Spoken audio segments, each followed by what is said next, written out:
In this day and age, while nobody wants the diagnosis of being HIV positive, people can live healthy, productive lives while carrying the virus. Absolutely. There's a difference between being HIV positive and having AIDS.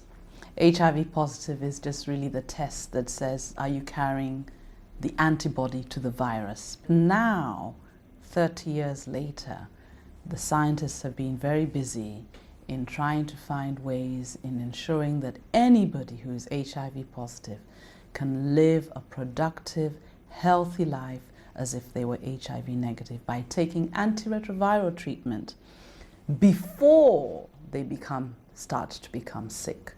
You told me that the number of new infections in the world has gone down significantly. Yes.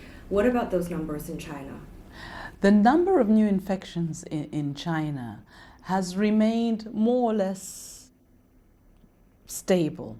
The epidemic in China started the first person was in 1987, and then there was an epidemic of people who were selling what we call plasma for transfusion. Then it moved into drug users, and now it's an epidemic among sexual transmission. The fastest growing is around what we call MSM and gay men, and that's why the action to really reduce the number of new infections in China must be around messaging for sexual transmission, both heterosexual transmission and homosexual transmission. And is sex education in place? To be honest, from the knowledge I have, I know a lot of sort of sporadic attempts.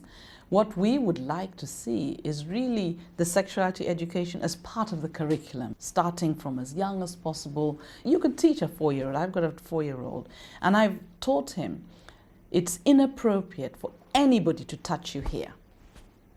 You know, I mean, that's really the basics. Oh, the only person who can do that is mom, you know, and then you move up the age, you know, and give age-appropriate sexuality education, which is all about protection. Is it protecting them against bullying, protecting against sexual orientation, protecting against sexually transmitted infection, and all that needs to be part of the curriculum. It needs to be done at home.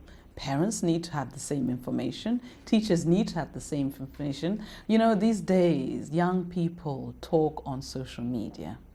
And, you know, if we don't do it in a way that is provides the correct information, young people will do it themselves. So we're talking about getting through to the young people, yes, and also new ways of getting through to the young people. We're definitely talking about keeping up with the young people.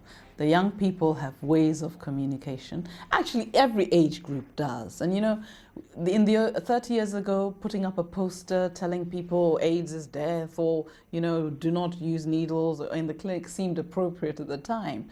But now, whether you're young people, older people, you all communicate in different ways. So you can't have one modus operandi for everybody, and you can't also have the same messaging for everybody.